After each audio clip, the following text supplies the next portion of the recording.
اب تنہائی کو ذرا دیکھیے.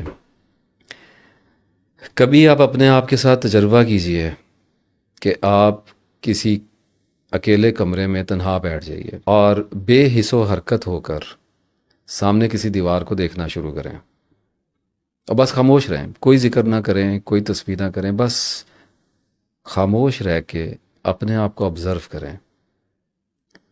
یہ وہ میڈیٹیشن نہیں ہے جو آج کل بہت زیادہ ریکمینڈ کی جا رہی ہے. یہ وہ نہیں ہے. یہ صرف سچ کو جاننے کا ایک طریق ہے. اس کے علاوہ اور کچھ بھی نہیں ہے. آپ اپنے آپ کو تھوڑی دیر کے لیے آبزرو کریں. Can you sit with your self? How long you can sit with your self? آپ اپنے آپ کے ساتھ کتنی دیر تک بغیر کچھ کیے، بغیر کچھ بولے، بغیر کچھ سنے بیٹھ سکتے ہیں اکیلے، without any interruption, without any engagement, inwardly اور آؤٹورڈلی، اندرونی اور بیرونی، دونوں طرف سے مکمل ترین خاموشی کے ساتھ آپ اپنے آپ کے ساتھ کتنی دیر تک بیٹھ سکتے ہیں؟ یہ ایک میئرمنٹ ہے، یہ ایک پروسیجر ہے خود کو دیکھنے کا، تولنے کا، پرکھنے کا کہ آپ کے اندر کتنا ڈپریشن ہے، آپ کے اندر کتنا تناؤ، کتنی بے چینی ہے. جب انسان خود اپنے آپ کے ساتھ تنہائی میں بیٹھتا ہے تو وہ یہ دیکھتا ہے کہ وہ خاموش نہیں بیٹھ سکتا. خاموشی صرف یہ نہیں ہے کہ اس کو بند کر لیا جائے، یہ بھی سائلنٹ ہونا چاہیے. اور جب میں یہ کہتا ہوں کہ یہ سائلنٹ ہونا چاہیے تو اس کا مطلب یہ نہیں ہے کہ اس کے اندر تھاٹ نہیں ہونا چاہیے. دیر از نو پاسبلٹی ایٹ آل کہ مائنڈ تھاٹ لیس اسٹیٹ میں رہے گا. یہ ایک نان سینس ہے، یہ ایک اسپرچل نان سینس ہے. جو لوگ یہ کہتے ہیں کہ تھاٹ لیس اسٹیٹ ایگزسٹ کرتی ہے، کوئی تھاٹ لیس اسٹیٹ ایگزسٹ نہیں کرتی. انسان کا ذہن کبھی بھی سوچ کے بغیر زندہ نہیں رہ سکتا. اور اگر کسی کو لگتا ہے کہ کچھ پریکٹسز کرنے کے بعد، کچھ ایسے معاملات کرنے کے بعد وہ پرسکون ہے اور اسے سوچ نہیں آ رہی ہے، تو یہ بھی ایک سوچ ہی ہے جو اسے یہ بتا رہی ہے کہ وہ سوچوں کے بغیر زندہ ہے. ہم سوچ سے باہر نہیں جا سکتے. تو جب انسان بیٹھتا ہے تنہائی میں اپنے آپ کے ساتھ تو وہ یہ دیکھتا ہے کہ اس کے ذہن میں سوچوں کا طوفان شروع ہو جاتا ہے. اس کا جسم ایسی حرکات کرتا ہے جن سے اس کا تناؤ ظاہر ہونے لگتا ہے.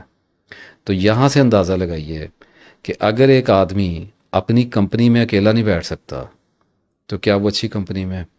کیا اس کی صحبت اچھی ہے؟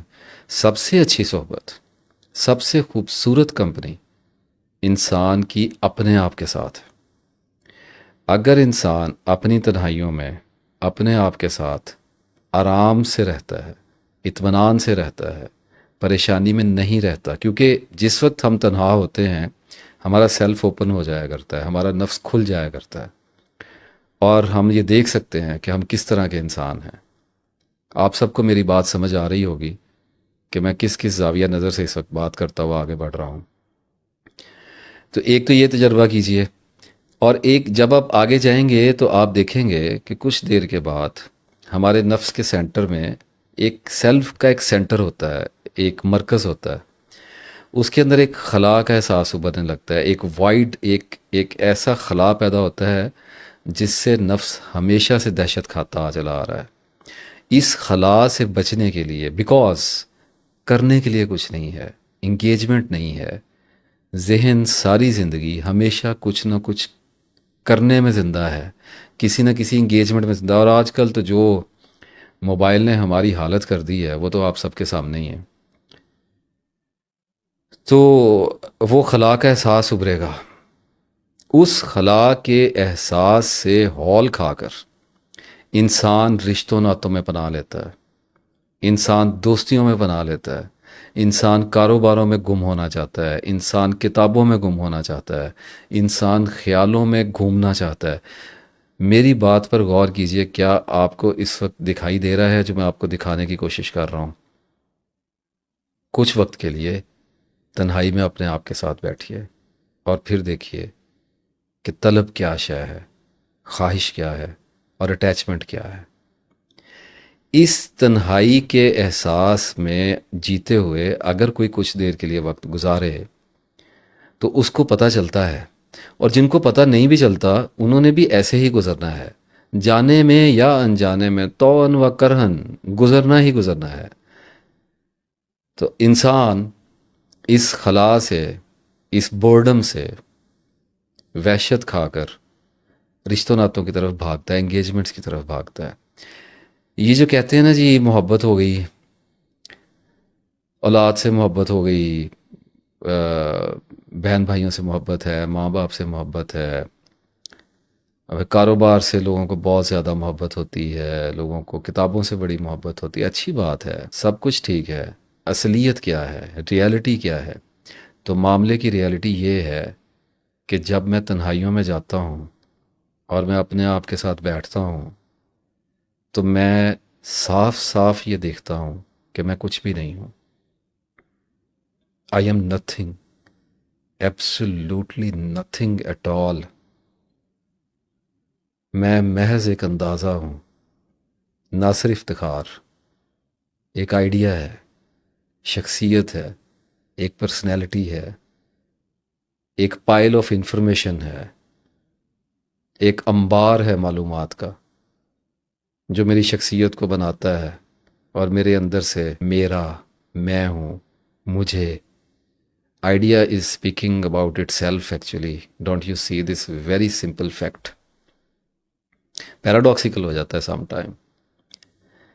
چلنا تو ایسے ہی ہے، زندگی تو ایسے ہی گزرے گی، لیکن لاشعوری طور پر ہمارا میکنزم اس طریقے سے کام کر رہا ہوتا ہے کہ ہم اس تنہائی سے بچنے کے لیے، اس آئسولیشن سے بچنے کے لیے ہم ڈیزائرز کو چیز کر رہے ہیں.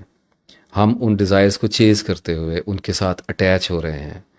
اور ان دو معاملات کے ساتھ ساتھ، جب اٹیچمنٹ کے ساتھ اور ڈیزائر کے ساتھ جب ہم ایک ایسی جگہ پہ پہنچتے ہیں جہاں پر دو رزلٹ پیدا ہوتے ہیں، یا تو ڈیزائر پوری ہوتی ہے یا ڈیزائر پوری کرنے میں ہم ناکام ہو جاتے ہیں.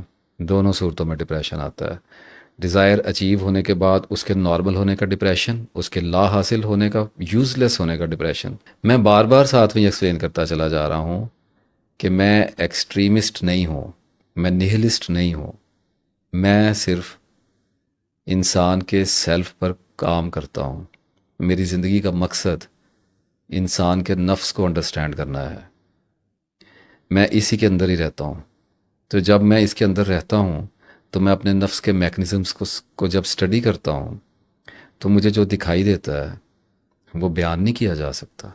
اور اس میں سے بچ بچا کر، سینسر کر کے جب میں کچھ بیان کرتا ہوں تو ایسے لگتا ہے جیسے کلیجے منہ کو آ جائیں گے. زندگی اسی نفس کے ساتھ گزرے گی مائی ڈیئر ویورز. اس کے علاوہ اور کوئی رستہ نہیں ہے، اس سے بالکل انکار نہیں ہے. لیکن جان لینے کے بعد زندگی اور ہے، انجانی زندگی اور ہے. علم والا اور بے علم کیسے برابر ہو سکتے ہیں؟ تو میرا مقصد گفتگو کرنے کا یہ ہے کہ میں وہ پیغام پہنچاؤں، وہ علم پہنچاؤں جو اللہ تعالیٰ نے مجھے دیا، جو بھی میرا محدود علم ہے. اور مجھے اس بات کی ذرہ برابر بھی پرواہ نہیں ہے کہ کیا وہ سمجھ آتا ہے یا نہیں آتا. This is not my problem at all. میرا مقصد صرف بیان کرنا ہے، and I am very clear about it. اب جب یہ تنہائی کا فرید ہمارے سامنے آتا ہے تو اس لونلینس سے گھبرا کر انسان دوستیاں بناتا ہے، محبتوں میں پناہ لیتا ہے، اور پھر عورت مرد کی محبت کا ایک فنونیما کھڑا ہوتا ہے اور وہ باتیں سامنے آتی ہیں کہ عشق مجازی سے عشق حقیقی کی طرف. It's the greatest nonsense I have ever heard in my life. عشق مجازی، دیکھیں انسان کا انسان کے ساتھ جو تعلق ہے نا، اس کی سارڈڈ فاؤنڈیشن یہ ہے کہ وہ گیو اینڈ ٹیک کی بنیاد پہ رکھا ہوا ہے. ہاں، اخلاص آ جائے تو قربانی بھی ایک شے ہے، سیکریفائس ایگزسٹ کرتا ہے. لوگ اللہ کی راہ میں اپنی جان کی قربانی بھی دیتے ہوئے دکھائی دیتے ہیں. شہادت ایک حقیقت ہے، لیکن اتنی بڑی ہے اور اتنی مشکل ہے کہ اس کی جزا خون کے قطرے کا زمین پر گرنے سے پہلے بخش دیا جانا ہے. اس کی وجہ آپ جانتے ہیں کیا ہے؟ اپنی فطرت کے خلاف جانا.